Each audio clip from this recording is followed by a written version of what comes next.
Hi everyone, welcome back to Jansen Art Studio. Welcome to lesson 17, I believe, of the Dutch. We're getting a lot of them in here, aren't we?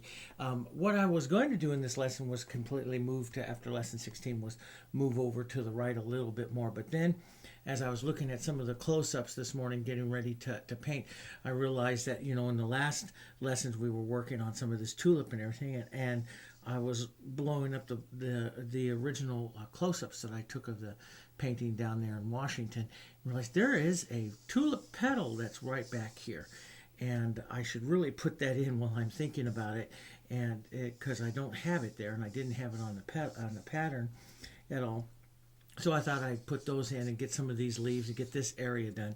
Then we'll move back up over to the right. So we can paint these little blue flowers and stuff like that. So it doesn't make a difference what order you're going in. The most important thing was get the lights of those center flowers in because they control the composition, and then start to move out. And once you get the detail on them, then you can go out and paint, because if you go get too much detail in these outer flowers before you finish that detail in that center, your eye will pull to the outer flowers, and that will violate what the Dutch say that you should be doing. So we'll continue on here now that we have some of these centers and some of these tulips here now that can control. So we're going to put a petal right back in here, and to control that petal is going to be this front petal of this one. So we have to make it softer and stuff.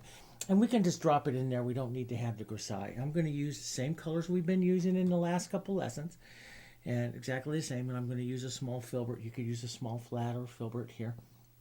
And I'm just going to pull down some of my gray colors here. So I'll put out some black, and let's pull out a dollop of our white right over here as well. Let's pull out some of our reds. My brown madder red is right here that I really like. My nice warm naphtha red light. Some red violet out here, which emulates their lake colors here. So we'll pull those out, and we come in a little closer here as we paint this, so you see that. And so there's some other smaller things out here. There's a butterfly that is going to be right here, a big leaf that's going to be there. Now you can just see some of my grisaille through my glazing here. Camera will just pick it up a little bit, but we can see that. So that tulip petal is going to reach all the way out here towards this butterfly, and it's really quite far.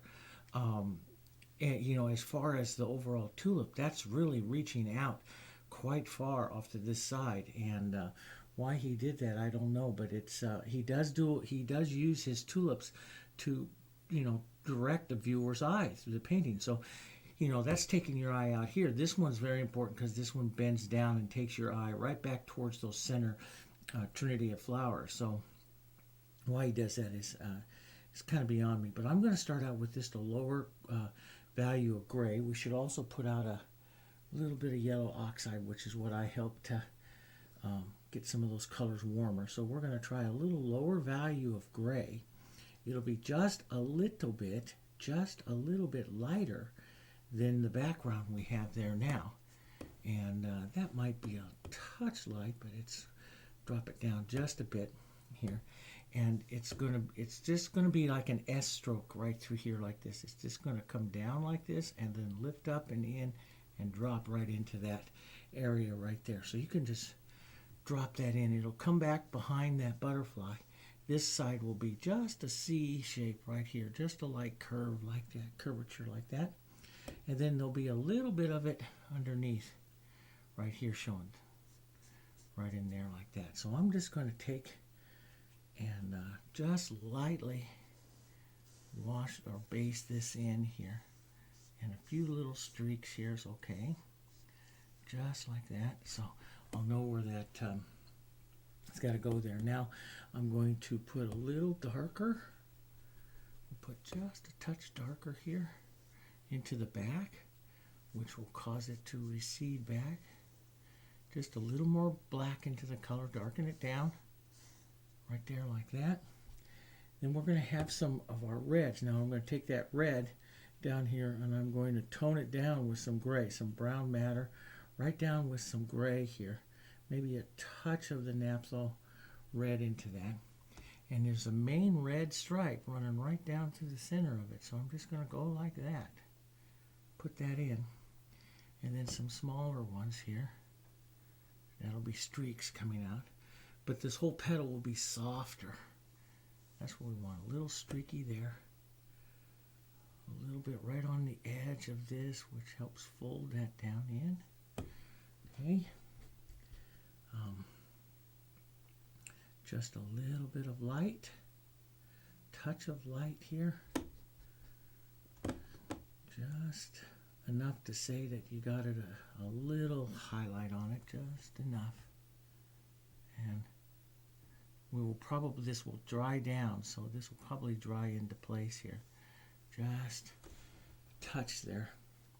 And I'm going to restate that darker red violet, a little bit of black, a little brown matter, nice dark, cool red right here on the edge of this one. And drop that right down in front of that one.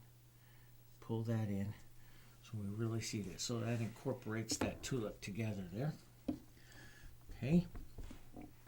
And that's not hard. We just drop that right in. So that's tulip number 9. Don't forget we do have this little thing that helps us keep going here. So tulip number 9, that area there's actually 2 tulips right there. And so I'm working up into this area right in here between 8 and 9. And so now there's these smaller flowers right out here. We'll add those. There's a big leaf up here. And we'll put those on next. Some of these blue, I don't know exactly what they are. Maybe dianthus. He does a lot of these little blue dianthus type flowers. I'm going to take some ultramarine blue down here and some of my phthalo blue because he's a big fan of Prussian, which is phthalo and black.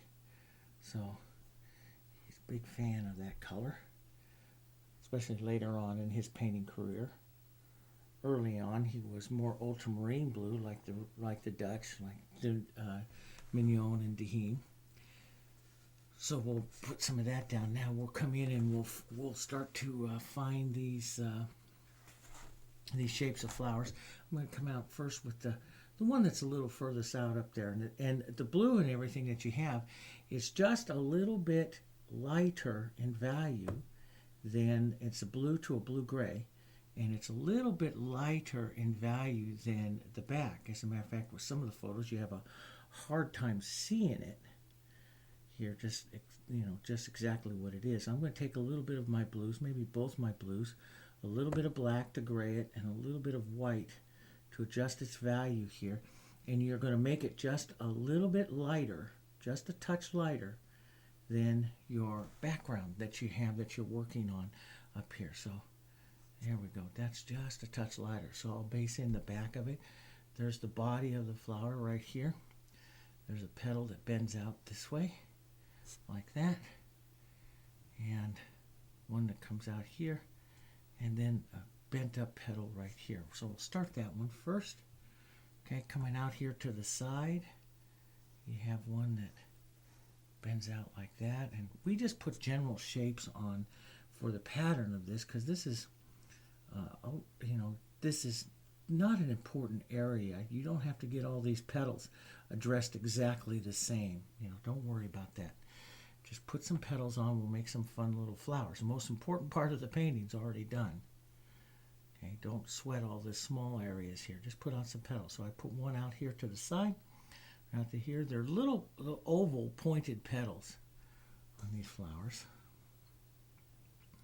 Let's put a little bit into this one here. Drop it down just a touch. Let's put a point in on this one. We'll come out to the side. Come out this way. Here. Okay. Cross one out a little farther out here. And a tiny one right out there. It's going to have a big center folding petal. I'll pick up a little more white here. Center type folding petal, which will come right in there. This one will have that as well, one that kind of folds over.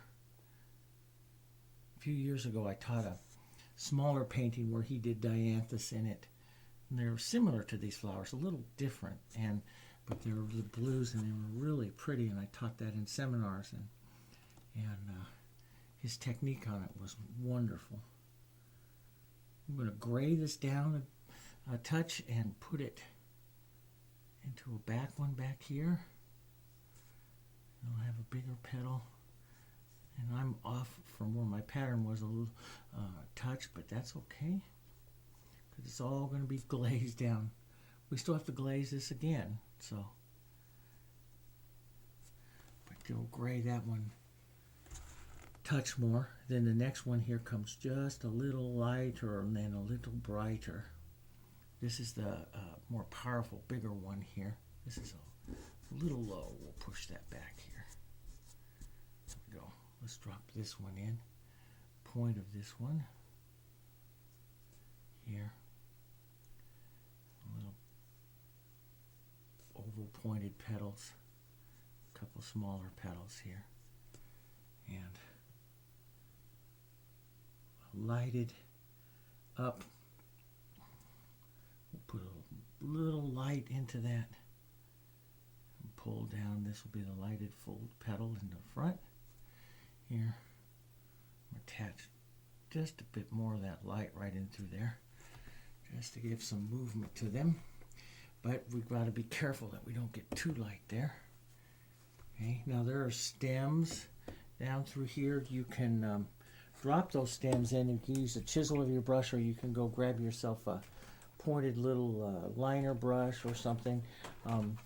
You know, later on in the painting, I'm going to be using some longer watercolor rounds, watercolor pointed rounds, which are wonderful for pulling long stems. But we can put a little bit of a stem in there, just a touch. And we'll green up a stem, and you know, the stem, you could really tell, like when you look into some of these paintings here, like this area here, this stem that's here is almost blue because the yellow that he used fugitated out. And that's what tells you that really, because the Naples yellow that he became a real big fan with later on in his painting career was not as fugitive as the orpiment color was, that was a favorite of Dehim and Mignon, and what he learned how to paint with first. Naples yellow came into his life a little bit later, but the orpiment and Rilgar colors were very, very fugitive. So when you look at these, even like the stem looks almost blue, means the yellow left it. And so I'm going to do it just a little more green here for right now. It's a bit bright, so I'll add a touch of black into that. And so I'll pull that down here, and we'll pull that line right on down, and it'll continue right on through here, right down through there. And of course, that's just a nice suggestion of that stem, which I will build off of and add to. He's got a curved little line here and some extra little movement there. Extra little stem lines coming off of that. That'll come down into there. And some lines and movements. We're going to have lots of stems down in there, but that'll attach those little blue ones there for right now. And gets us a little more color into that. That's what we want. Now let's start ferreting out some of the other leaves. There's a big folding leaf that comes down and right down in this area. Of course, the butterfly is right in here. We might just even base in that butterfly just because we're there. Usually I do the butterflies and the bugs and everything last into the painting, but we might just add that in just because we can do it right now. But normally I do those towards the last. I have what I call my bug session, and I decide, do I want to put the ants in? There's a lot of ants in and around the whole center flowers there. There's like 10 ants, and flies. There's a fly on the tulip, and I decide if I want to put those all in during the bug session, the bug lesson. But we might base that in just to get the color up there so we can start seeing that. We have, I'm going to take some raw sienna down here, and which is that really good, it's a leaf, really good yellow color, which is like their real garb. And I'm going to add a little brown matter to that, some reddish tone to it, and he uses that almost this toned orange, down through here. We'll start into the back. It's going to creep right back behind this tulip here. And it's going to come out and down. I basted in already in grisaille right through here. So I'm just washing this right over my grisaille that I can just lightly see behind there. There we go. And that's good. And there is more little points, of leaves and stuff coming out here. And another one right out through here before we get up to that butterfly. Right out there. And this little accent green areas that we'll put in just a second. Now I'll green that up, and you can even go over here and grab a little bit of your your phthalo green blue, which is a powerful green color. Use that as a base and tone that down, or you can mix your greens like I showed you from your Hansa blue or Hansa black. Those are, you can go back to the traditional ways of, painting it yellow and glazing it blue. So there's both ways. I'm going to take shortcuts with my greens now that today's colors we have beautiful greens. I'm going to take a little phthalo blue down here with some of my yellows and some yellow oxides here with that. And we've made a huge, let's say, with our binding systems that we have, we've made huge advances in our pigments. Just to tell you a little bit about it, when I first started painting, and then up through the 80s, after I'd studied chemistry and everything in college, when we were mixing colors, we could never mix a phthalo pigment with an oxide pigment, because the phthalo pigment would slowly eat away the oxide pigment. Sometimes that would take 10 or 15 years. And that oxide pigment would disappear, and that phthalo would overpower it.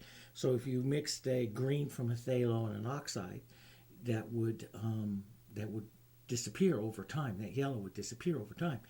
Now today, like with the Heritage, with the modern acrylics, you don't need to worry about that, because the acrylic pigment gets protection from the binder itself. So even though you're mixing these together, the chemicals themselves never really come completely in contact with each other. So now we can mix phthalos and oxides together without a problem, or something we couldn't do, back in the with paints that we developed back into the 80s. And so now we can do it. So I'm going to take a little green and toss that right in here and bring that right into this area here.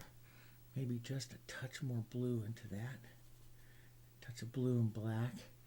Darken that down just a little bit more, and shape this up, but let this reddish color come over. It's becoming more red as it comes back in here. Okay. And again, it's very hard to see on the photos. It's very, very hard to see. But I have it blown up here and it's one thing that one of the additions we've made into our studio here in the filming studio is I have a big, huge monitor over here, right off to the side that I look at, that I put the original up and blow it way up. So I can see all that detail in there really crystal clear into these high resolution photos that I have, because I've blown them up onto a monitor. And so I can see that. So, the question becomes, how much are you going to bring that forward? How much are you going to see, in that? Are you just going to put a suggestion back there or really paint it? The most important thing to remember is that those center flowers are the number one. And these tulips are number one. Now, how much you push back this leaf or how much you bring it forward is going to be depth to the composition. Don't worry about which is correct, because they can all be correct, because one could be pushed back a little further than the other, okay? So it can all be correct. In a photo, you don't really see it. On the monitor, we really see it. So now it's up to the artist to decide how much of this they're going to bring forward. And I'm really going to concentrate on the color. Now, the lighter color that's out here is more of a lighter blue-green. And that's coming from here with a little bit more phthalo and a little bit of white. And I'm going to watch it. It's no lighter than my dianthus kind of there. So I'm just going to check that color there. Make sure it's not too much, too light. Maybe add just a touch of black to that.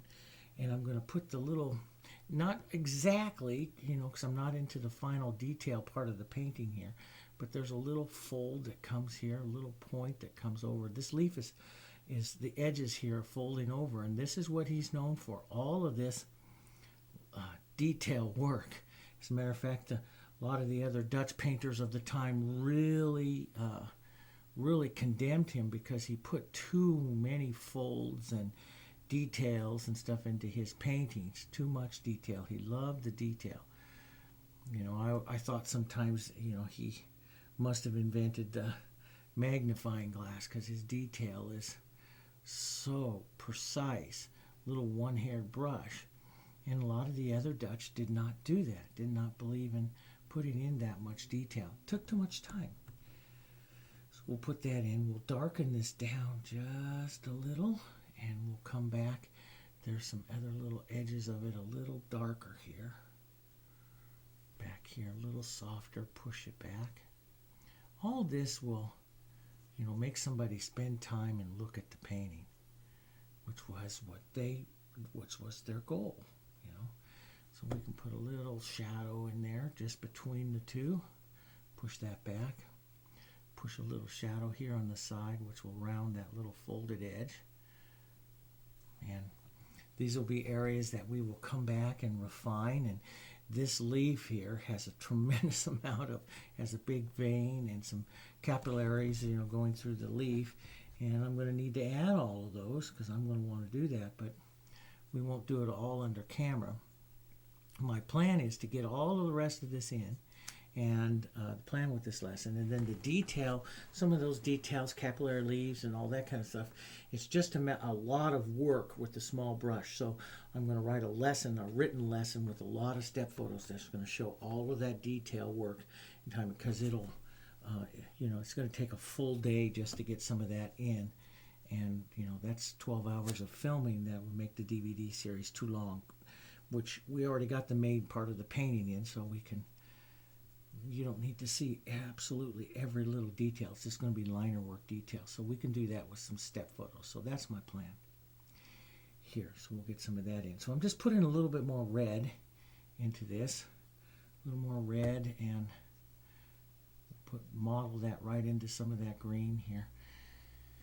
And that'll put the movement of that leaf back there, which is great. So we have the little tip movements of this one back here. We can add a little bit of green tips to that there, and then we'll come right up to this bigger leaf that's here, and we'll take some of this raw sienna and a little of that brown matter. Touch of that green and black is wonderful in there as well.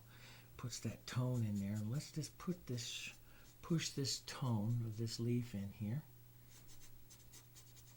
And it's so amazing because it's so dark.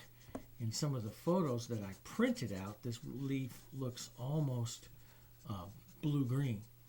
And in the monitors, looking at it, the which I believe is truer to the actual color, because the camera and the monitors can see more colors than your printer can print. I think it's absolutely true. If you see a yellow base down there, and then it has the blue kind of tips to it here. So blue-green tips to it. So we'll take some of our blue-green colors here, and we'll use that to start to shape up the little tips of the leaves here. And I will probably make this leaf a little bit more green in the final when I go to put in the capillaries and everything on it, the veins and capillaries of it, because I feel that the warmth will, I think that the warmth will take away from it here. But that just shows you he really liked to put down warm colors and glaze them cooler. When you see this happening in a lot of his paintings. So I'm just going to shape up this leaf a bit, and it'll allow me to add some more to it later.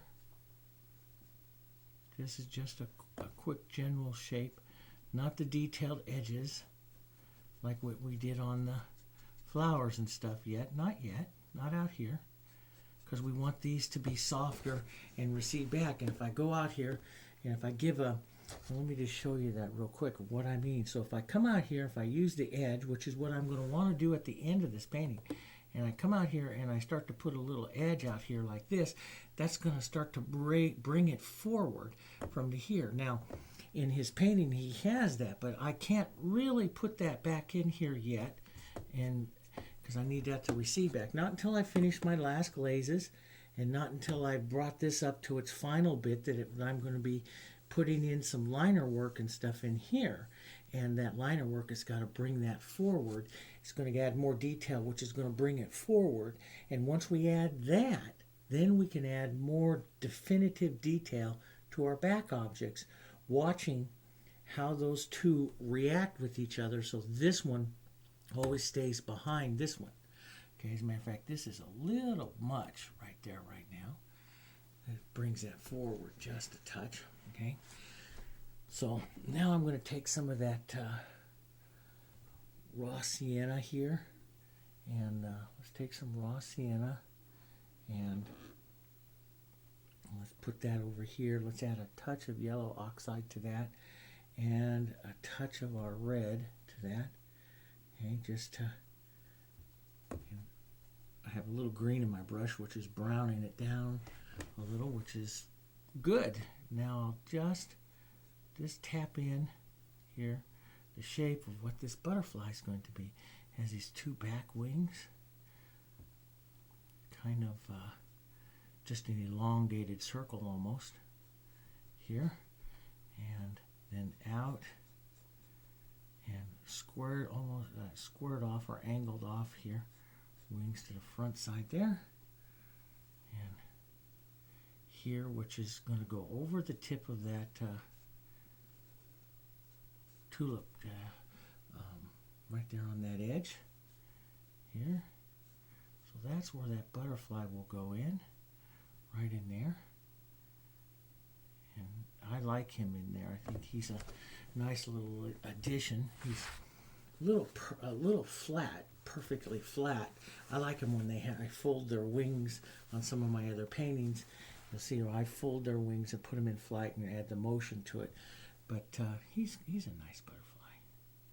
So I'll just streak through here, touch, get a little bit of movement. He's going to have all kinds of colors on there, some yellows and some oranges. And you might want to put a little orange into him. We'll just take a touch of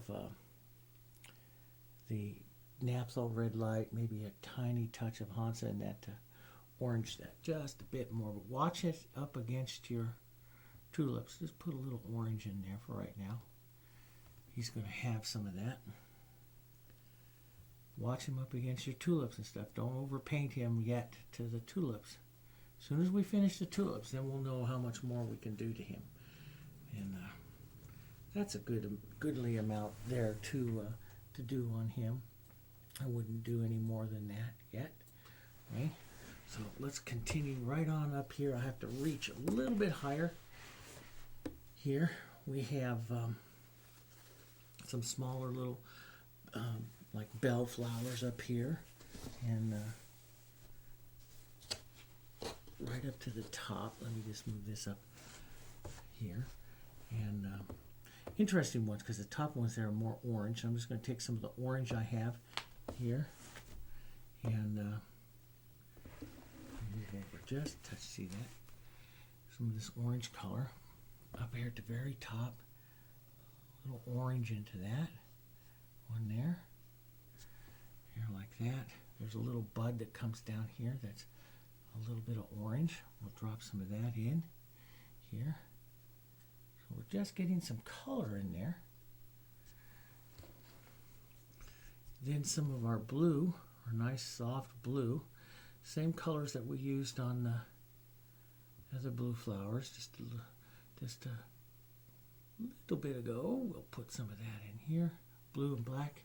Watch the value of it compared against here. It should be just lighter than the background, no lighter than what you're seeing here. So if you put this on and it comes up to the same value back here, and that's a little darker, that's good. Maybe a little grayer, just a touch grayer, so a little bit of black into that. And we'll put the front of the big front forward petal on. It has a little bent out petal here, a little bending out petal here that's going to bend out from the side here, and then a petal that goes back here towards a little oval, and slightly lighter right here. That's going to be seen inside the flower here, and coming out more of an oval. Now we'd love to be able to do more on that flower right now, but not until we get in here and put a little more detail on this one, which that is going to be the same as I did on those other white flowers in the front, but since there's so many of them there, that I'll probably do that with step photos in adding and refining, the painting here, rather than take a bunch of video time to do that. That's not really necessary. We already see how to do it, so step photos will be enough, I think. Step photos and written lesson to refine it. So we have little ones here that are buds of these, not completely opened up flowers yet. Right there, there's another orange one. It's going to reach over and grab some orange, so I'll drop some orange in to know that I have to paint that orange area here. One right there is going to be good. And there's a stem. Again, there's a stem there, and we'll put that in here. Grab my brush. It's a little orange at the top up there, then goes down into the green. So I'm just going to pull some orange down. We'll let that kind of fade out, and then we'll pull some green. Grab a little more green here. Black that up a touch. And this is quite a different green here. It stayed, it preserved, and it almost tells me that in some of this stuff that he did, because they mixed their oils and they did their paintings at different times, and they played. They're professionals. They're trying different colors and stuff, and this one stayed quite a bit in this area, which makes you wonder. It's very close to the other area, so if something's going to fugitate, they think it would be about the same, but this is completely different look to these greens. So here I'm just putting some calyx on, some idea of the calyx there, which works. Now we'll come and we have these back, and we can go ahead and put those on here, because we know basically here what some of these are, what the values of it here. Just don't go any lighter than what you have here, but we can develop these a little bit more. We have some greens and whites, and blue greens and whites, so I'm going to take some white right down in here in my greens, gray this down, add a little black to it, gray this down. Watch your values. This will be just a touch lighter up in here, touch lighter, but no lighter than what you have, say, going on in the front part of this one right here. So take a nice green light, maybe a touch of yellow into that here, and I'm just going to model through and watch. That might be a little light, so just gray that down. And you could, if it's too bright, you can add any kind of yellow or red to that. Let's try that down. That's better, much better, but it may be a bit far, so let's just lighten that just a touch more. That's better. It's a good color right there. We'll just model that in for right now. We'll model some right into this one here. Puts that color in there. Okay, there'll be some right in here into the center of this one. little light touch of it also will hit up by this one, and up at the top of this one up here, maybe a little hit on that one there. And now we'll add some blue to this, blue-green this up here, lighten it up and blue-green it a little bit more. And like I say, this is probably an area that vegetated, so it's he's got a lot of blue, and it blue-greens into it. And we're going to have some blue-green petals here that are going to come in the front and up the side of this one. They're buds, so they're not completely opened up. And we'll round it down, touch this. And I'm using the paint a little thin, so it's just got white in it, which is making it opaque, but I'm using the color a little thin so I don't make texture, so I can change this pretty easy later on. I can come back in through here and glaze, and you can even see when you blow these well up on a big monitor, you can even see his glazing marks to his background, where he's glazed his background through. The camera picks that up. Our human eye doesn't always, until we put it bigger, blown up more. Put that one in there. Put one right in here. Right in there like that. Here. And we'll get down to these smaller. There's 3. 1, 2, 3 coming off right there. One coming off right here. It has that little light in it. 1, 2. This one right here. They get closer and smaller here. And one right up here, which I still see my grisaille from. And I'll just let that, just wipe those with my finger a little so I can put a suggestion of shadow on some of those so they go back. Just let the background come through. Or they do, like we're going to be doing more houting to bring that back. But this wiping it with your finger there works well. So if you want to make this one recede, just wipe that right there like that with your finger and let the background come through. And that will push it back for you, back behind and back behind that here. So go back behind, give you that visual of it that we then just come in and paint it and refine it, which is what I'll do in the steps for you. Some of these back areas here. Little dirty finger there, got some of that in. There's some areas that you will see a wider stem coming through, so we might want to drop some of that in. And again, I love to paint these, and I paint them trying to capture the overall impression of them. I'm not going to worry about getting that line exactly correct, which they don't either. And I've done studies on Van Elst. One of the last ones we did, the Van Elst. And in that painting, he had painted that one. I found 3 different paintings of it. So he had painted it 3 times. And each time he had painted it slightly different. Especially that center rose was different on each one. And in those lessons I showed everyone, you can do any one of these is correct. Okay, so when you're painting a big painting like here, don't get so wrapped up in all the tiny little detail trying to make it absolutely the same, because they don't. Okay, they don't. And even Van Hyacinth will change it just a little bit. Okay, so that has that area up there at the top, and we can move along here at the very, very top up here. Let's move over to the side here, just and move this to this side. I'll put this petal here off like that. Okay, and you have some smaller leaves and stuff. This is the big leaf that we'd put the grisaille in on. But there's this one that is really kind of strange. I really don't like it there, but I'm going to paint it. And it has this stem that comes down like this, down and drops in. And we'll just drop that. I'm just going to drop it in with the edge of my brush there. I'm going to be doing a lot of glazing. It's like a bud of a poppy or something.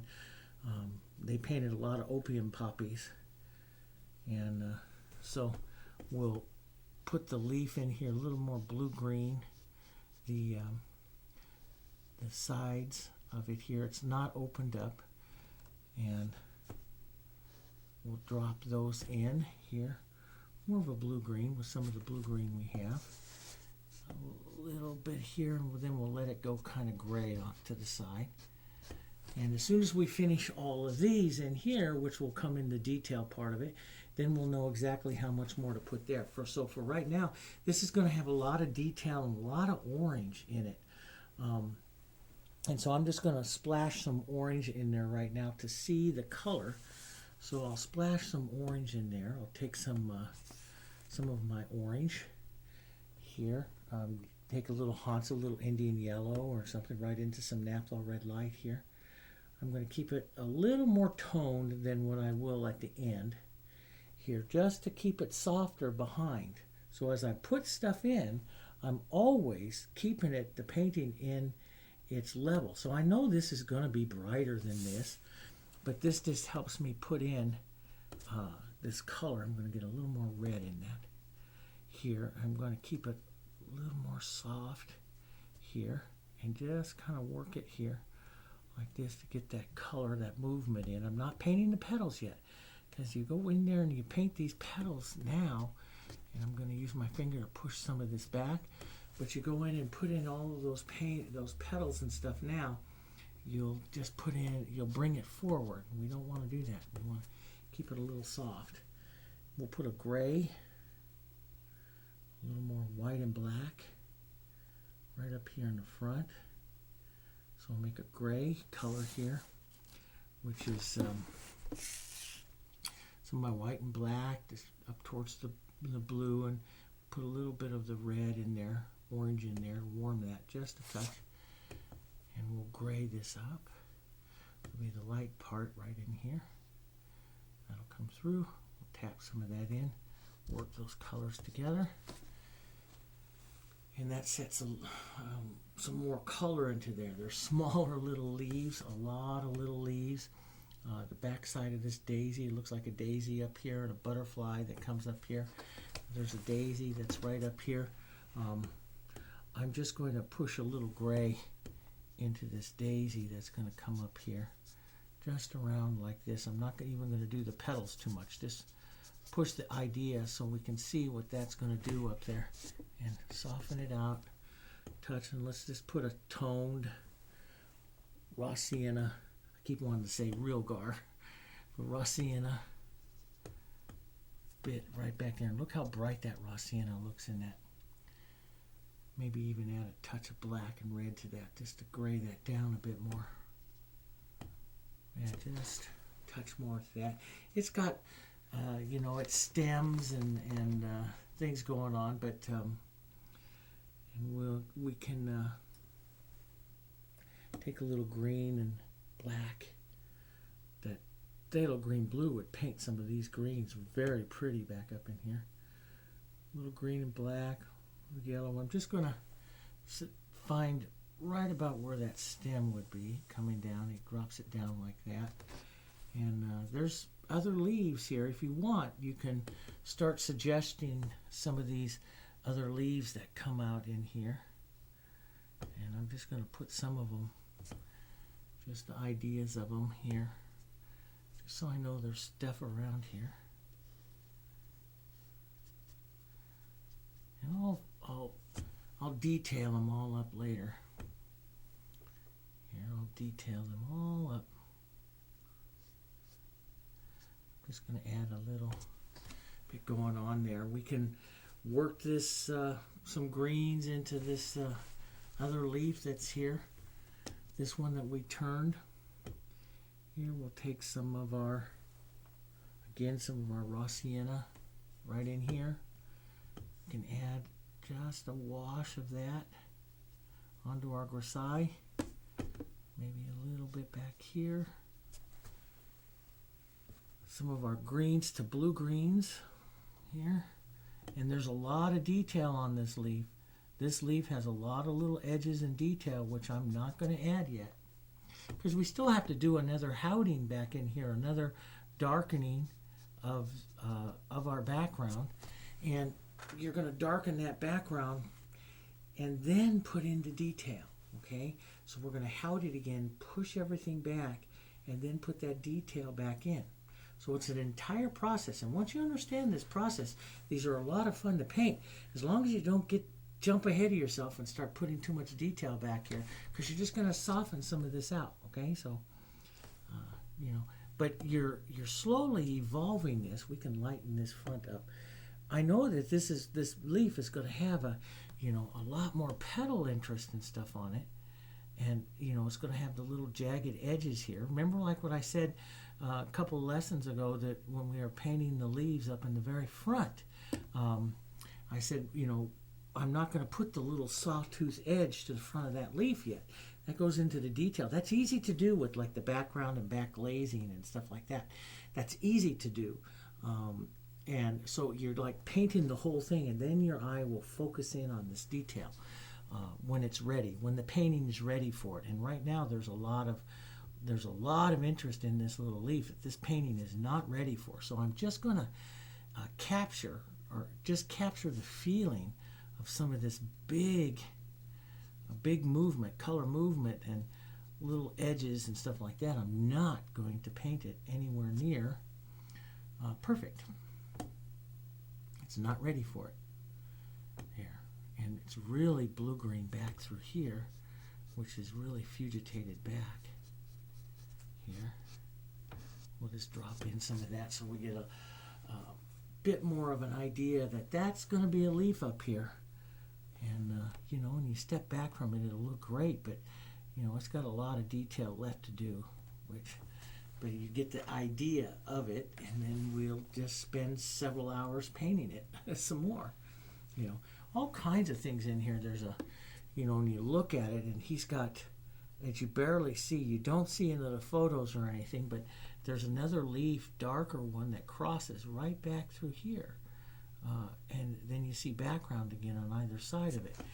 There's a lot of layered detail that he does in these paintings, and there's a stem that comes through there like that. And, you don't really, you can see it here on mine because I put it in pretty dark. There's one that goes down there, and the stem that's there.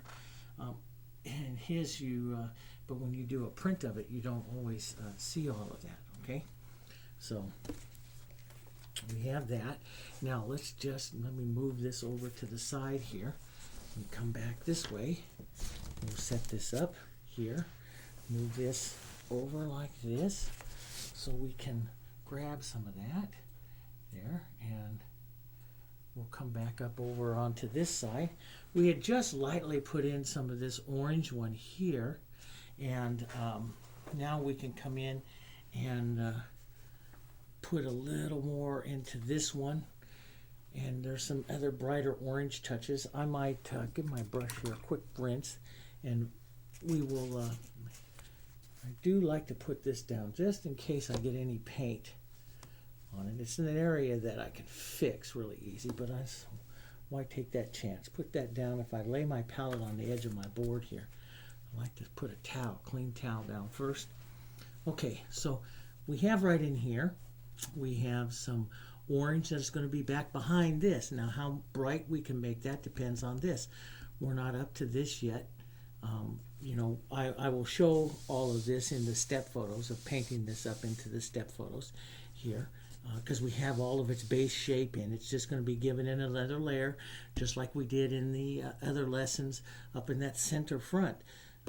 It's just going to be the same thing, like the front chrysanthemum or guelder rose type flowers, the multi-petal ones here. It's just washing on some color and working those edges again. So, and we'll do that. This will be the same, but it's just going to be building it up a little bit more. We have to build this whole area up a little bit more, but we can put some color back in here and get some of that suggestions. And you're going to be looking, and we started it with the grisaille. There's a lighter area here, a darker area through here, and back to a lighter area. So let's get some of our oranges here. Let's put it into position. It will have some petals and movement back there, but it's too soon to add that. So let's get a little of our orange here, that's the colors we're going to use. You can tone that down with any green or black green or something like that.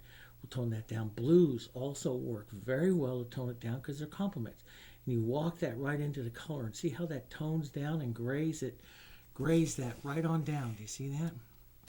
So, and that makes those beautiful colors. That's actually the tone that's actually the the back poppy there. That's really what it is right there. And so we will take some of that here, and that's perfect. And we'll just drop that right back in here, right into this area where that tone is, just lightly washing that over here, washing some of that color over. And then I will go a little more light here, just a touch light, touch brighter here, right up in this area. And let's just kind of wash that over, that area there. Work that in here, like that. Okay.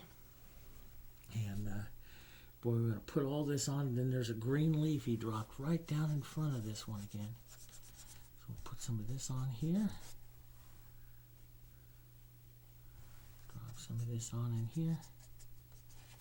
There, like that.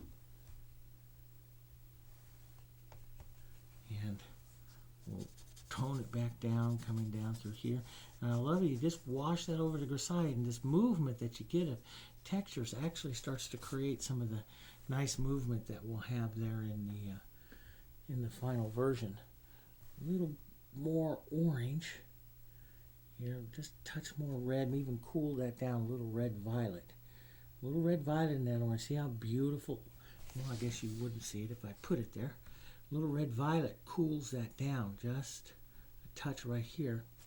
And this is actually what I call furthermore into the details and stuff, but if you see them, we might drop them in. There'll be a little cooler orange touch of there either. It's like a smaller little blossom type thing right there.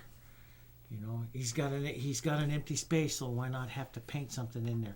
I don't know what it was about the Dutch and also the Hindelopen painters. If you go across the what's the sea there, the Black Sea, and you go across over to Hindelopen, which I've done, and you know, they do the Hindelopen paintings there. They just, if there's an empty space in there, hey, let's put a stroke in there. They fill up their negative space with so much, and you know, so where Van Hyacinth and stuff painted is not too far from that. I don't know where, you know, over there in Friesland, why they do that, and then you know, why they add so much stuff. Well, I guess it goes back to, you know, this is their television. So we'll take a little of that orange into this one here and just start to look for some of that variation of color in through here. And once you get all of this set and this motion in with these tones, the flowers become easier to paint later on. I'm going to put this cooler, though, color right here for another one of these back turned ones here. Let's gray that down a touch with some of our blues and blacks and greens here. See, why a blue and a black or a green? If your if your orange starts to lean a little bit more to the red, a green's going to tone that really nice because they're complements.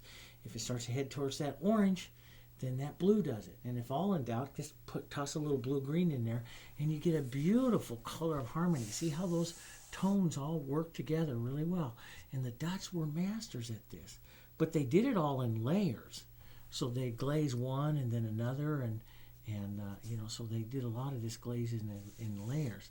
So here, I'll slide a little bit of this greenish color right in here and drop that down. It makes a beautiful tone. See, that's a little grayer. A beautiful tone right in there for that one here. And I might take a touch of that right in here on this one we put in earlier here, and glaze a little bit of that in that one. You know, just touch to it, and that'll help your color travel. You know, touch to that to a couple of these areas here.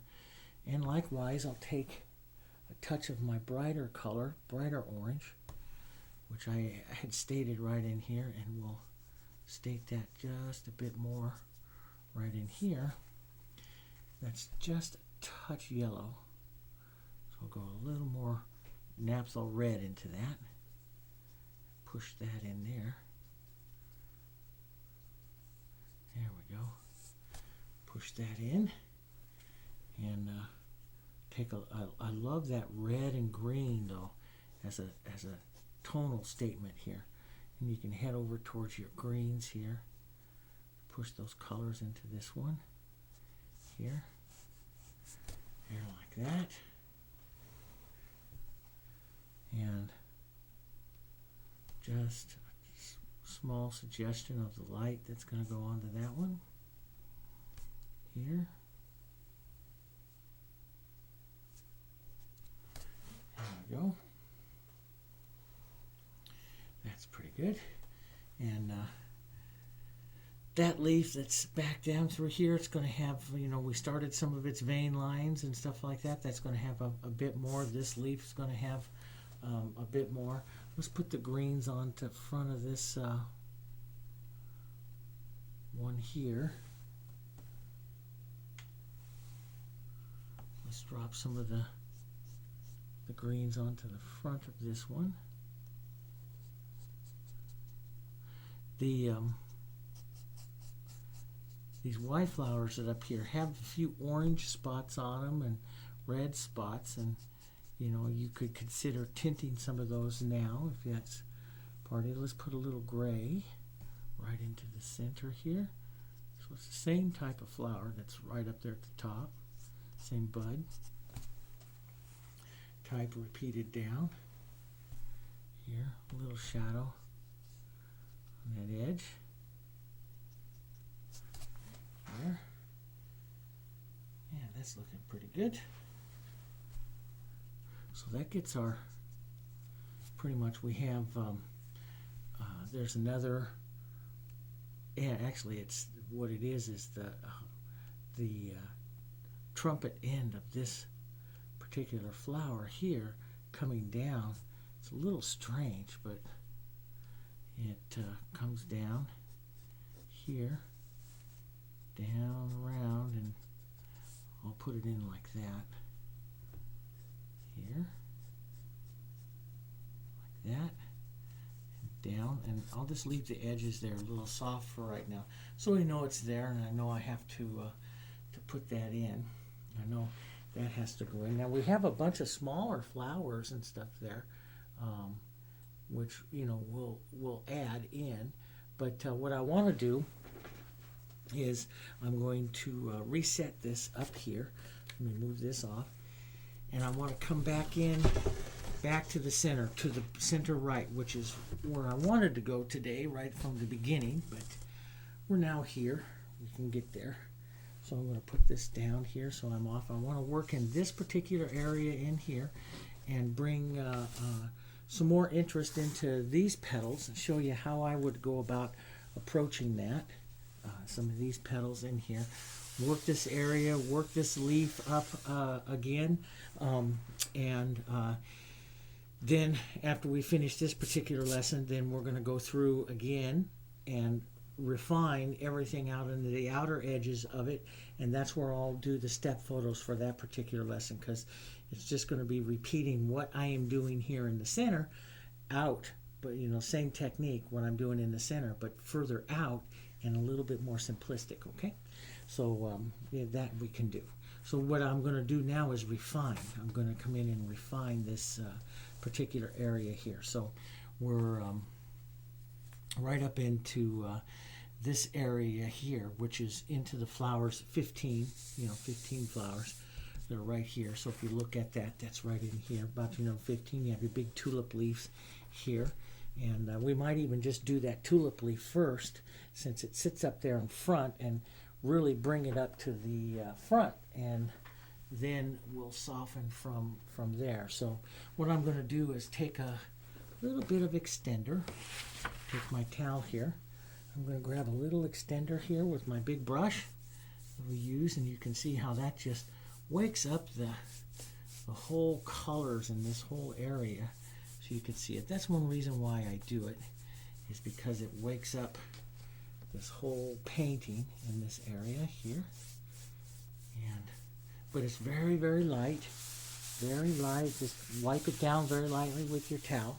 So when we go out and I show you all the step photos going out through here, this is what I'm going to be doing, is I'm going to just put on a light layer of extender, and start to work the detail. What I'll do first, though, before I do all that, and I'll do it in the step photos, is just like I've showed you like 3 times now, put houting on all the way around, put our glaze the board down darker, then we'll put the then we'll start to work the details, okay, like that. So, but I'll do that in a step photo lesson, okay. All right, because it'll go much better that way, having a lot of step photos right in front of you. So I'm going to come in here and work this again here. Work these edges. There's going to be a real sharp, clean, clear edge here. A crisp line of light and dark, which is going to make this really come forward.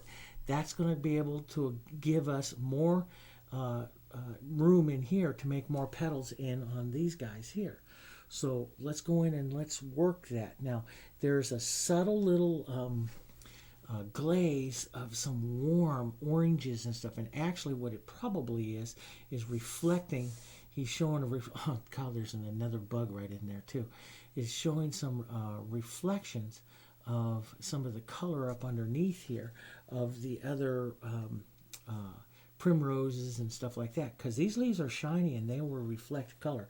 So he's taking some of his orange, just a little bit here, and reflecting that up underneath there. Let's get some of that brown matter here. It's a beautiful color to reflect some of our naphtha red light, which I like, and a little bit of our Indian yellow. And why I'd use Indian yellow is that it will take orange, but it's also very transparent. So we'll push a little bit of that first into the center with some orange, and then on the edges with some red, and that'll push a little reflection of those colors on there. And that's kind of the stuff I start to look for now. I wasn't looking for that earlier. Well, I saw it earlier, but I don't need to paint it yet. I'm painting the light and dark and refining it. Now we're glazing in some of these smaller little colors that we see and carrying it through. So there's just a touch of it down in through here, which there would be. If it's sitting close to some of those little flowers there would be. And that's gonna increase the harmony between the two, okay? Now, let's get down some of our colors. I'm going to put out some of my green out here. And let's just move this over just a touch more so I can get some more of this palette there. That's better. Okay, so I'm going to get some of my greens out here. I'm going to get some of my favorite greens I like to paint with. We'll put some of my yellow oxides and my haunces out here. And some of my blues, my phthalo, and my ultramarine blue here, okay? And we'll start up a green. I'm just going to start up a nice green.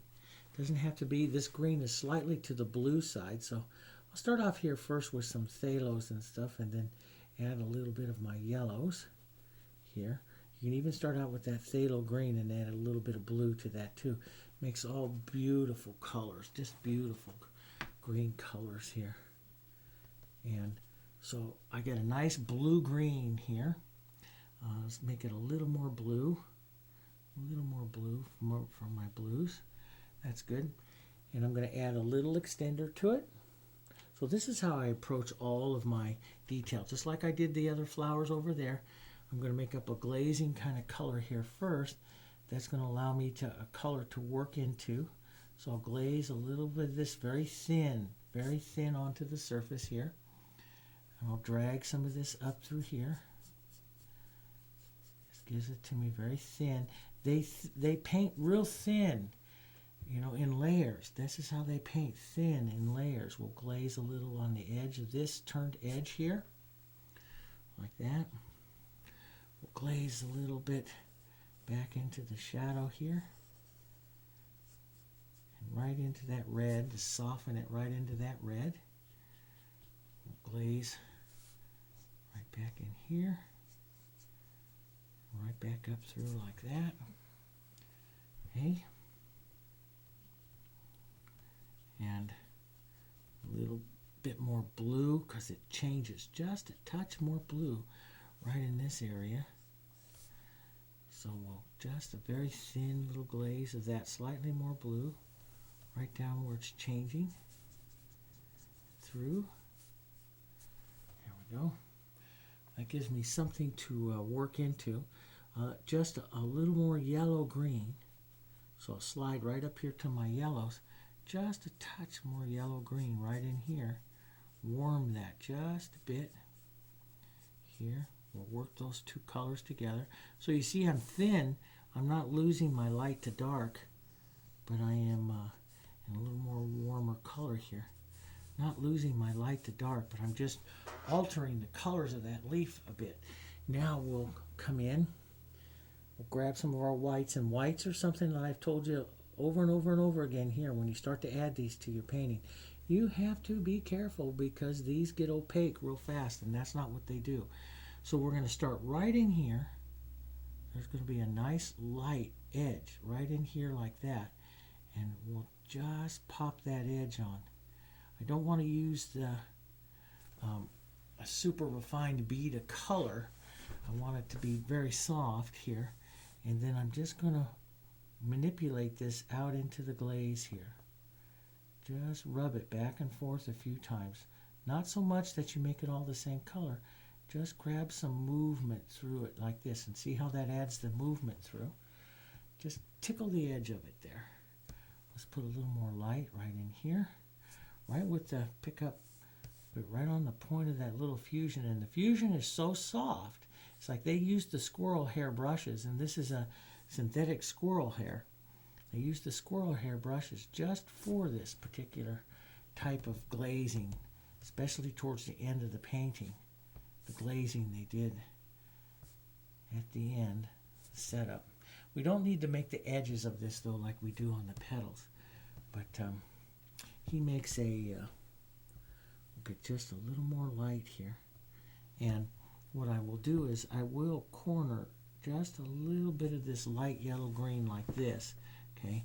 And I'm going to turn that corner right here like this, and I'm just going to pull that right along here, right along that edge. He makes a razor-sharp little edge right in here. Now that edge is extremely important because that's what's going to bring this part of the tulip a little bit, actually bring this whole edge of the tulip more forward.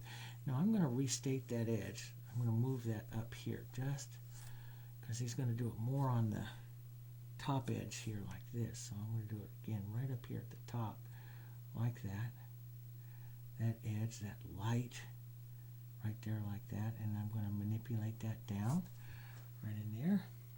And then I'm going to take my darker green, maybe even a touch of our black, nice dark, right up against that edge here, and leave that nice razor edge of that lit razor edge of that petal right before it comes down to the flat of it here again.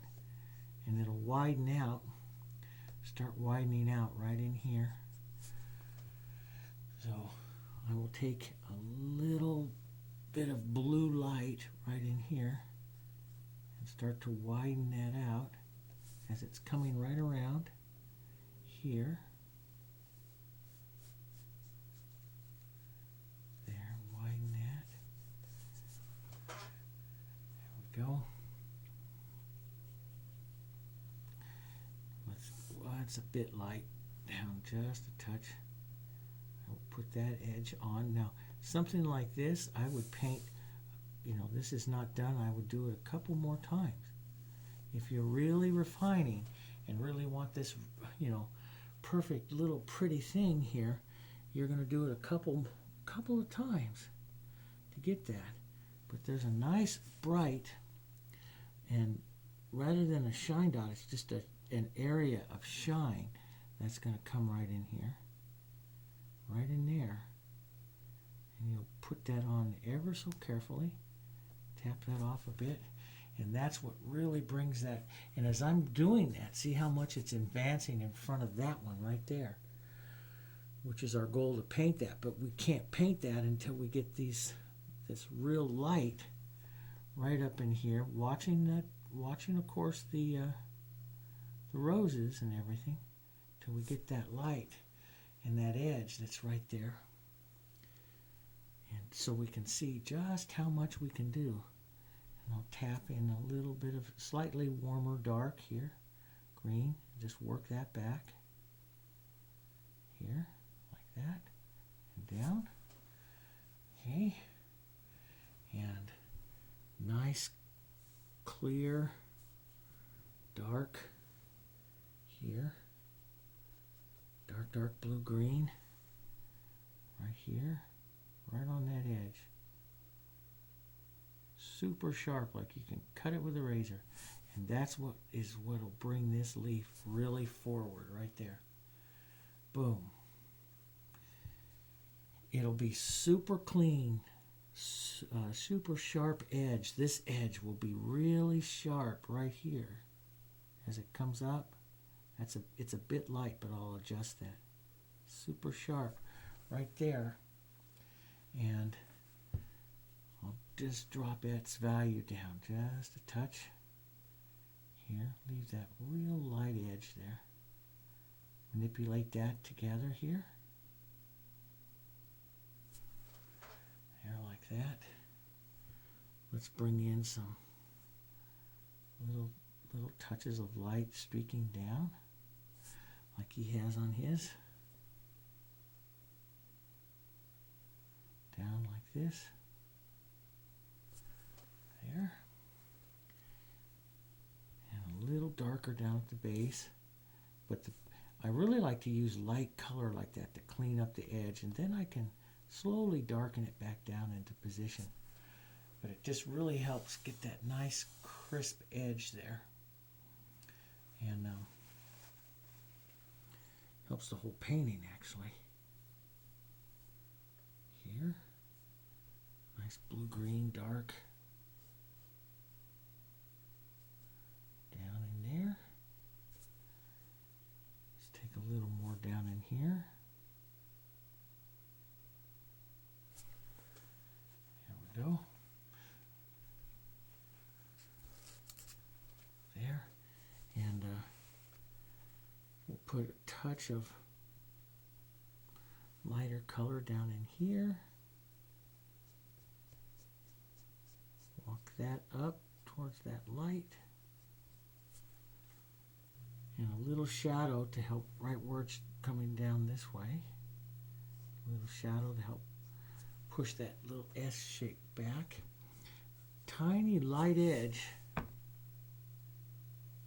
a tiny light edge is going to come around like that and right around like that.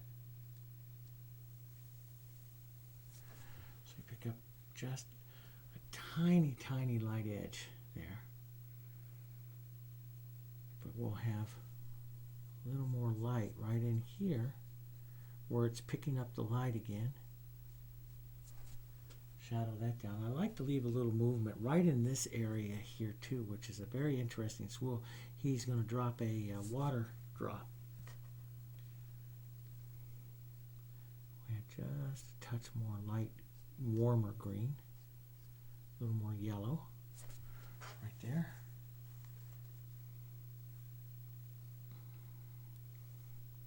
And we'll clean up those edges with this other leaf too when we get over there.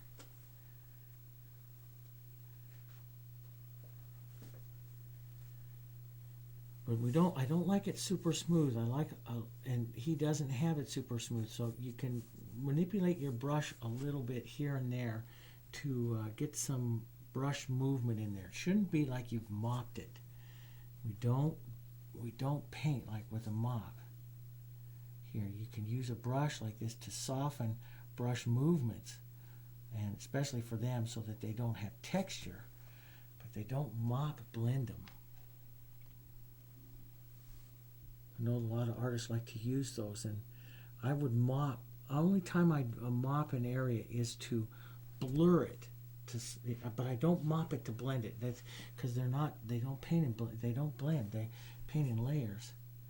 But so you want a certain amount of this movement here like this through it. And if you have to feel like you're using a mop, then you're using too much paint, or you're using the wrong brush to begin with, realizing they're using squirrel hair brushes, so you better get a soft brush. There, like that. So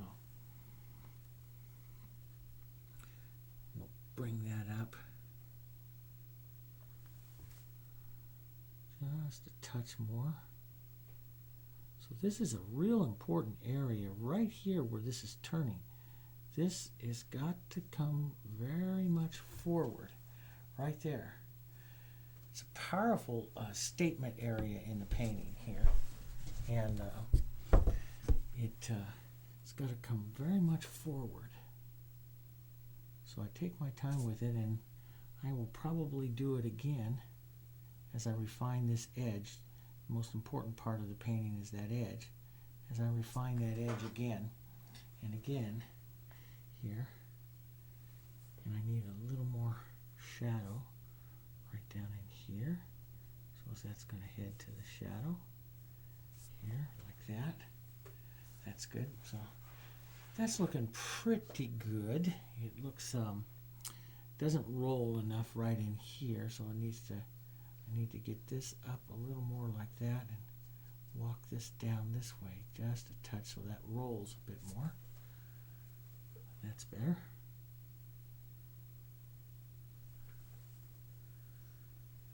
And you can see just by how I'm painting this, in these front objects, like on those roses and the tulips and stuff, I spend my most of my time in there. This tulip leaf is so much an important part of this journey in this painting here. It is massively important, and so I spend my time on this. I don't spend a tremendous amount of time on the outside supporting areas, because that's exactly what they are, supporting. So, but I do make sure I get my items correct on like this tulip leaf and stuff, because it controls the look of the rest of the painting up on this side up through here.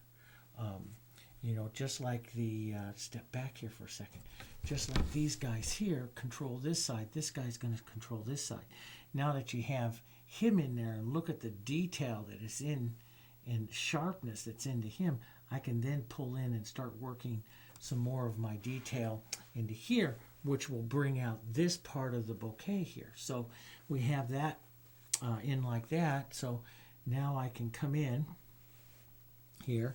I'm going to rinse a little bit of that green out of my brush here, and I can put in some brighter. I'm going to take some Indian yellow, some of my red here, brighter orange color. Let's get some naphtha red light into that too.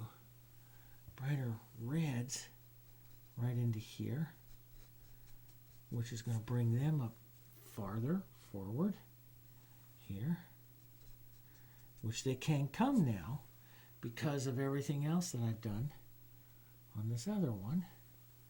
I can get that red up into here, and that red here needs to go up a little higher back behind this blue.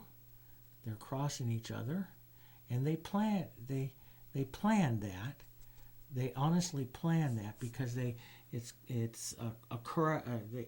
can't speak Dutch, but it's called karat. It is a contrast. It's a type of contrast they use where contrasted complements. Well, they'll put that orange hitting right up next to that red, and so that creates a certain amount of dramatic impact, especially towards your center of interest. And they do that, and it's part of their philosophy of painting. And just like they will say that to belong within, if you put a blue in one area, you need to have an orange within a certain radius of it to do a couple things, because they contrast each other, creates interest, and they also expand the composition because the eye's ability to push them apart. And it's very true. It is very, very true how that works. So I'm going to take a little brown madder and a little red violet right down in here, and we'll push some of that coloring right back in here now, and right up against where those boom, right down in here too, right up where those primrose were. We did, and we had some of the darks in there from earlier there. I'll push some of my real dark red, violet, black, cool color here. We have like a little center here. It's going to go in these guys here. A little center right over in this area here. Some shadow some more shadow. So I'm working more colors now into these. We'll have like, it's going to have like a little bowl area right here with the movement, and then out like that. Out like that. I'm going to reach across while I'm putting some of that color in and drop some of that lighter color like right down in here, which comes on this side of that tulip leaf here. Some of these nice reds, like this deep colored reds, can go over here on a few of our primrose here. Again, creating more contrast and interest. Little touches, and you know, there's little things you start looking for here as well. And again, this might be a little small for now, but right in between, like right here, there's a bright little bang impact point of orange. And I'll look to those. Now I'll look in for those, and because those help, that's going to help the, you know, that's just going to say, boom, there's a bright little something back behind there. We've got marigolds and all these other things that are back in there, and some different colors of these oranges showing up back in through here. Even though these primroses are out in shadow, the rest of these aren't. So we'll get some of that bright orange. Let's go back up here to this pot marigold here, or put some of that color into it here. Get some more colors into these guys. Get some more reds into that center. And you still see some of the shadows coming through there, but you could take a little bit of that red-violet, darker color right onto that. A little more orange onto the front side of that. Here. Love that Indian yellow. That Indian yellow glazes in that, and you can pop it through like this and start to create more of the look of petals with that as well. Through, just because of its nature, how it strokes through. It's transparent. Pick up just a touch more of that, even though it's transparent. You can stroke through like this and start to create the flower, or the look of the flower, and then we can accentuate that with some liner and some dark and stuff. But there's more buds that go through here, and we got to bring the, you know, we got to bring the edge of this primrose and stuff as we're working these areas. You can notice I'm working around to this area. We got to bring the edge of this primrose right here, right up on top of that, which sinks this little marigold back behind there. And I think that's what it is, like a little marigold. And back through here, put some. I've always wanted to know a lot about flowers, but I don't. You know, to me, it's like there's so many different varieties of hydrangea out there. I think you call everything a hydrangea. But I've always wanted to know a lot about flowers. And when I lived my life out on the coast of Northern California, which, you know, the hottest temperature ever there was like 74 degrees. And, you know, you couldn't grow a whole lot of flowers. We could grow rhododendrons and azaleas, and we could grow hydrangeas like crazy.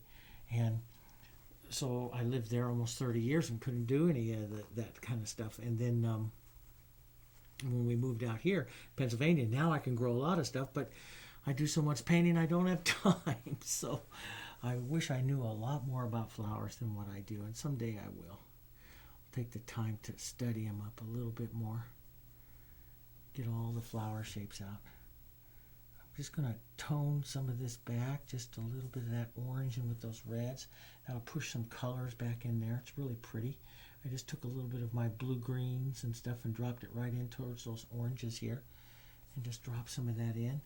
Let's get some of that blue-green here and bring back up this stem right up here on the front of this tulip stem. Let it reach up towards the light, clean that up just a bit. So now you get a little more detail there on that marigold that's back here. Let's go add some petals right back here. So I put on color, so this is what we're going to do and how we're going to refine everything. And we're going to refine the, basically everything through the painting, and the next step is going to get refined again. And so what I do is I put a light coat extender on, make sure, and that's still there. And then I start working its lights and its shadows and its glazing, and then I start some of the edges. And it is what I want you to remember as we move into these next lessons and with all this refinement. I want you to remember it's better to do it in a couple layers than to get that paint thick and get a textured edge on there that you can't go back and change. So I've got all of this stuff going on here, and it's all absolutely perfectly flat. It's absolutely perfectly flat, and that makes it easy to change. Okay, so work in thin little layers. So now I'll come in here, and I want to come in and add some petals stuff into this area. So my brightest and lightest, and sometimes to get something really bright back through here, you have to put down a white and then come back and glaze it again. But I can use some of this Indian yellow back here and start to put in some ideas here, push that right into some of my reds here, and that will create some looks of petals. See how it creates the looks of petals in there? So I can create some of that. That's what Indian yellow is so awesome, because it can, it's not only a wonderful glazing color, it's a wonderful color to give a stroke interest in without giving it texture or too much interest here. So I'll put that in there. Now as I come down into this other side here, I'm going to take that Indian yellow and I'm going to tone it down a little bit, because we've got to cool it down also a little red, a little brown matter, and a little bit of red violet into that. We'll create more of a slightly a different orange color. It's got to be cool, so it has to have some red violet in here because you're heading to the shadow. So see, that's cool here. And I'm going to start stroking some of these little petals here. That's going to shape it like this. Okay, and just create the movement here of these little petals and these little flowers like this. So here's the bottom of my bowl, so some of these will come out like this. So they'll come out. So it starts, you can see just by doing this, I'm starting to shape my flowers. But you got to remember, you're in a shadow here. So that red violet becomes very important. So you're going to have a light side back through here and a shadow side. And then later we'll glaze some of our shadows as well. But back through here where you have your light, and then this will have light, and then it'll have these shadows up in front here. Bright orange, and it'll take you a couple times. It's going to take a couple times to get this exactly the way I want it here. And I realize that, but this is how I'm going to build it. And then I'm going to create this movement here. So I'm just creating movement. Yes, it's looking like petals, but more than anything else, I'm creating the movement. How we're going to really create the petals is we're just going to paint some dark around, and that's going to, we're actually going to paint the shadows in between the petals here. So now you see you got that color there, and you're picking up the spots of that color coming out through here like that. And later on in the painting, it'll pick up that orange will move down through like this, to the painting down through like that. It's really a pretty crescent shape of orange that he put in here. And then as I start this, now sometimes you get all this movement in here. Let me come in just a little closer.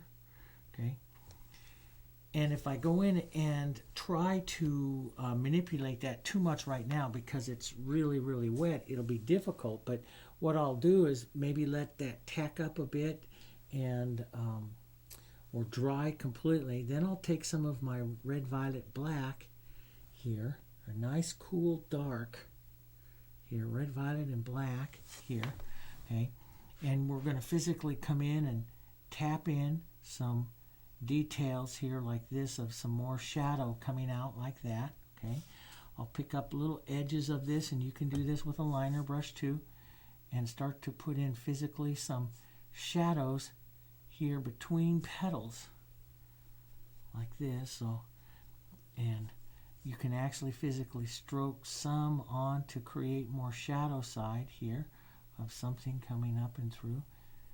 But tap it and move it and actually physically put in lines and stuff like between the petals here.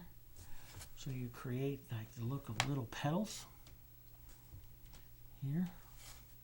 So I'll do that up in here. Create some of the divisions of some of these petals. A little bit more of a red, but shadow edges up here at the top. So it looks like little petals here.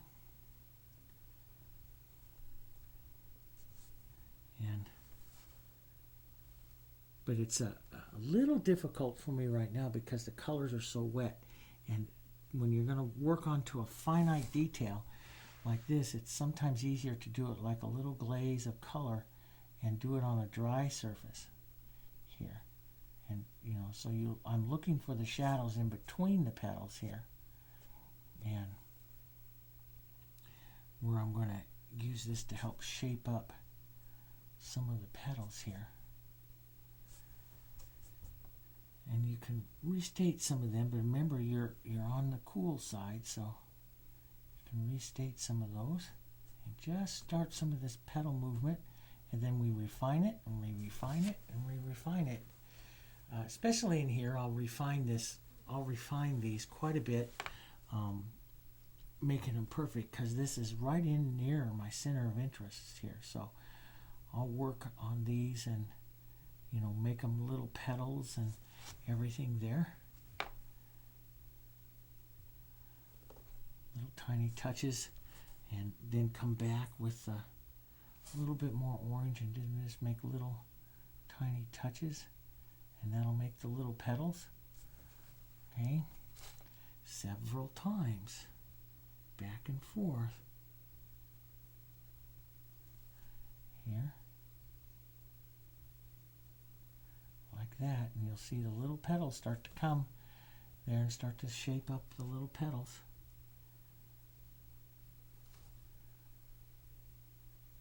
Here, the shadows and then the lights, and so you get some, and as you step back slightly from that, that just goes in and you start to see the flowers more through there, so that works pretty well.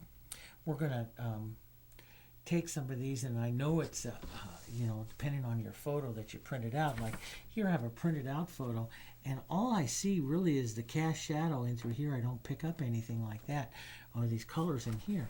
But when I blew this all up on the monitor, as I go right into this whole area here, I see just tons of little reds and oranges, and so I see some more tones of the oranges from here right down into here, and we suggested that just a little bit. So don't always trust your printed picture, because printer cannot get quite all the tones that you can in a monitor.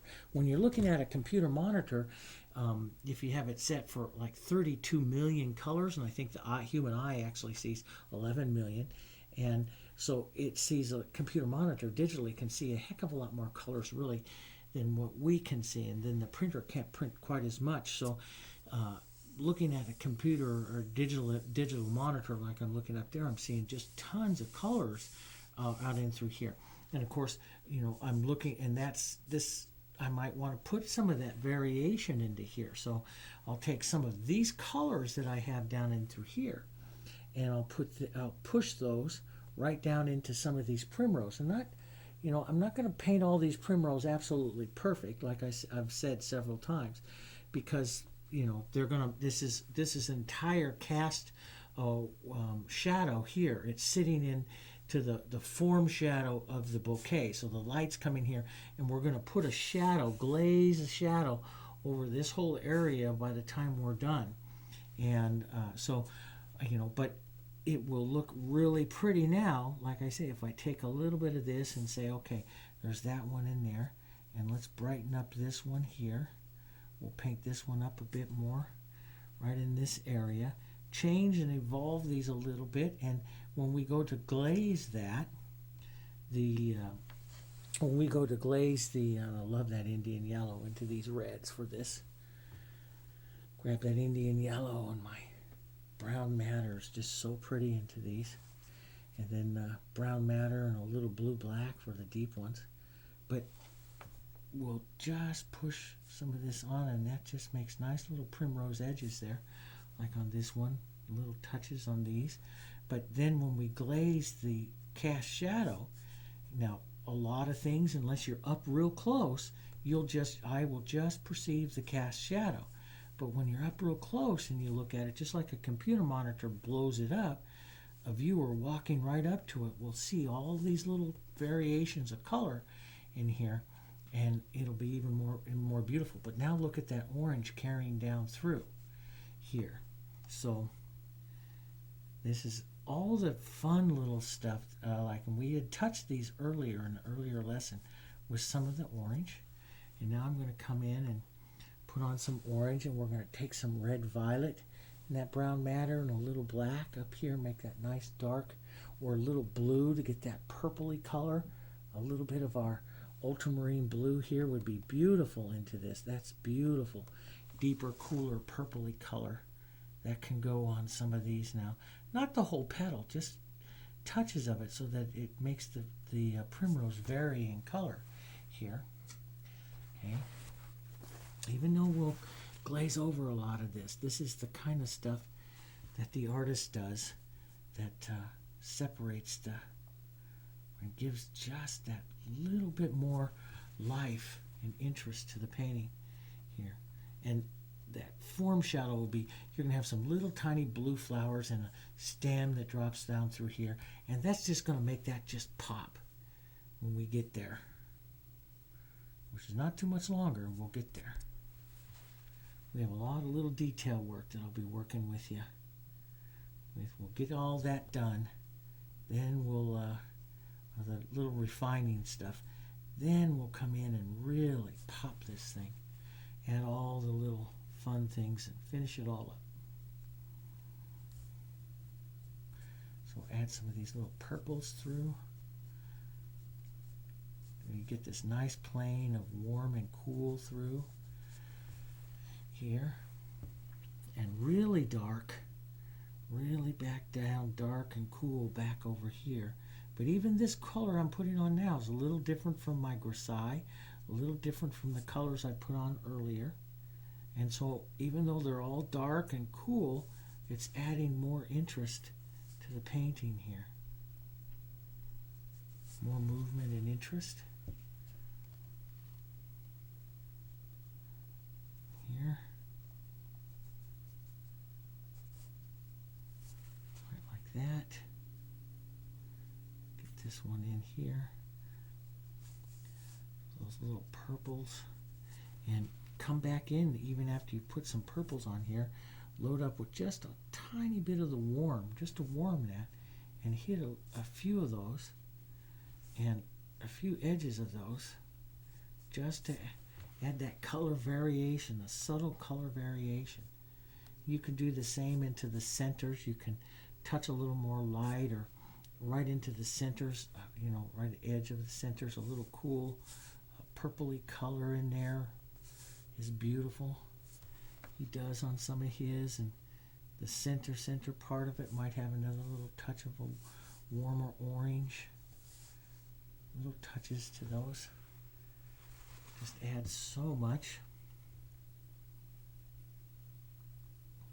So when I go to show you all what I'm going to be doing and refining this now, is I'm just going to be doing this, coming through and touching the colors, and I'll show you lots of step photos along the way here, and we will be painting some of it.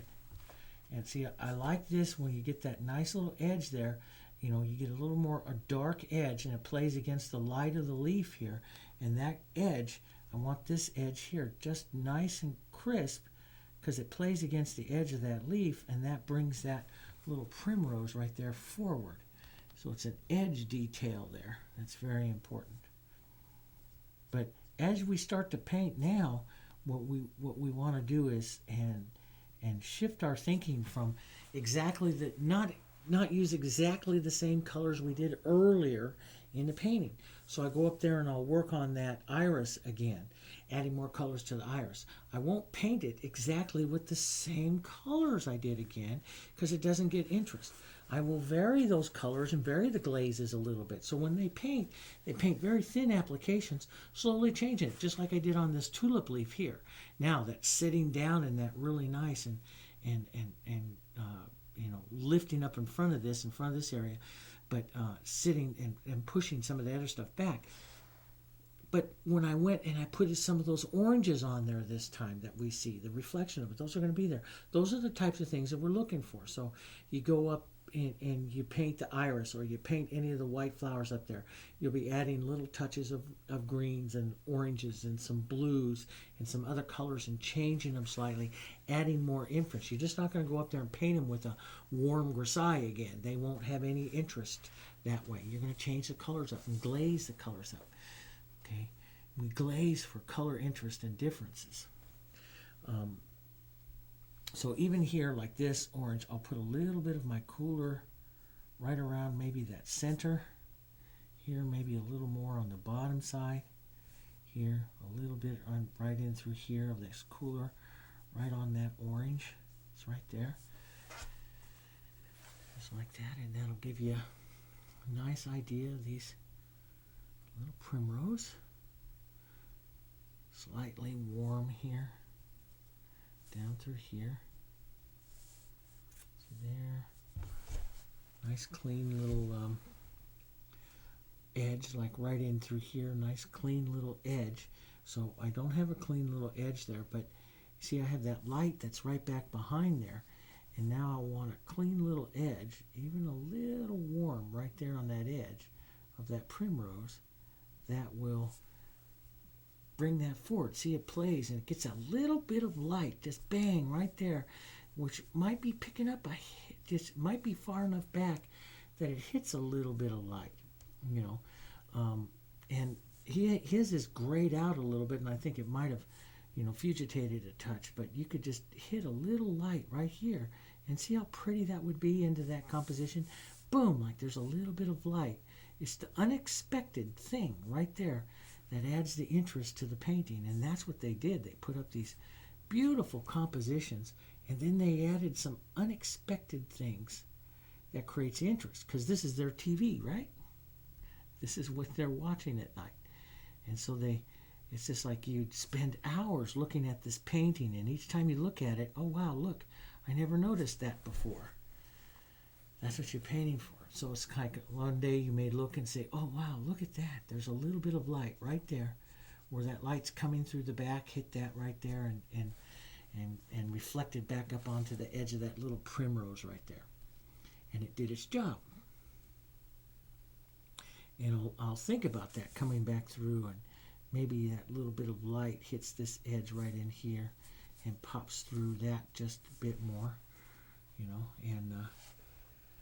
and when I come in to do some of the refining of it, maybe I take, that's a nice warm I have there, and now that I have more light into the front, I might be able to sneak on. Let's just sneak and just show you, this is what I look for. And this is where I find the greatest joy as an artist. This is where I sit down and I've got all the hard stuff done. We have worked and worked and worked on this, and we've done a lot on this painting. We have all the hard stuff done. Now it's time to, I know everyone wants to get it finished at this point too. But now if you do this, this is the real fun part. You just take a few days, you sit down with a cup of coffee. I like to do it with popcorn, pop some popcorn in my mouth, to put it on the easel and look and add little touches of the light moving through the painting. And that makes it, my signature too here. But like here, see, I'll add just a touch more light right into there, and it's a little spark of a light of an interest now that goes through that painting and picks up. And that'll dry down just a touch, and I'll watch that. And if it doesn't dry down much, I'll glaze it down. But see, it just adds that little bang that's right there that works in this part of the painting here, and I'll look and I enjoy this part of the painting, coming in and doing this. And so when I go through the refining process, this is what I do. I come through like this, and I add this stuff and I look for that light coming back through like that. And take your time and enjoy. You've got all of the tough stuff done. Now if you just dig down deep and find a little more time instead of push back that, oh, I just want to get this finished, push away that feeling and add that extra little bit into this. This is what makes it a masterpiece. And this is what makes it one of your signature paintings as an artist. Like I say, I do one of these every 4 or 5 years. I do a big one like this that becomes a signature painting that shows where my painting really is. And to make it a signature, I dig down deep and I take my time and I finish up all the little stuff, because this is a painting that's going to reflect where I am in my painting career today. Okay? And that's what you should do. Don't just get it done. Let's do it correct. So I'll look for that. So I'll come in here and say, oh wow, I could put a little bit more of that light, that little bit of light now coming right in here, right up against the edge of that. That light's passing right through here. And this is what really makes your painting pretty. A little bit of light coming through, sparking right through there. And coming right through here, we have to lighten up this leaf a little bit here. I'll be looking for small bits of light. And I'll show you lots of step photos along the way as I do this. I'll show you lots of step photos and little as I'm adding, and then you'll see final little areas of some of this stuff where I am as I'm adding all of this through it. As I finish up some of these things, I'll show you lots of step photos. I'll be adding the details with the liner brush and with this. Nothing more difficult than what I'm doing here. It's just I'm going to do more of it and smaller details of it, okay? And we'll work through the whole painting process like that. We have a few more things. We have more depth that we have to add here. Lots of little stuff that comes out through here. That's just all going to be the little detail where you're going to see me with the little brush adding the little detail in there. And you don't need to see that on the video part of it. We can do that answer that with just some of the step photos of it. So let's step back here just a bit, and you'll see now here. Now with this big tulip leaf, see how much power that has through that movement right in through here. What that does for my painting here is quite nice here. It is a little bit light right here in relationship to some of this stuff that's pulling you out quite a bit right there. But I'll be able to do that. But that gives me more room to put a little more light down through here, build this up a little bit more. But this, and let me just show you, when I start to look to balance that, what I mean is this is just a bit light right here, and it'll probably dry down. But if I push it back just a bit here, it softens. See how I push this back just a bit here? And so when I do that, look how it pulls your eye back up into this area here. It lets that leaf fade away. So that's what I start to watch right there, is that reaction of it and what's going on here. Will this be too light when I put all this in? I don't think so. I mean, I think I'll be adjusting some of that stuff and looking for some of that light and balancing it. And the greatest thing that you do as a painter is you just step back, grab yourself a cup of coffee, grab yourself a brush, a little bit of color, and just come in and start adjusting some of these fine areas. And we get those all adjusted, and then we'll come back into the next lesson, and I'll have a special written lesson. So lesson 18 is going to be a special written lesson only of just detail photos, coming in and refining and detailing up our painting here. And then we'll come back into the next lesson after that, and I'll show you some bugs and some butterflies and some details, and we'll do a little bit more leaf veining, and we'll clean it all up, okay?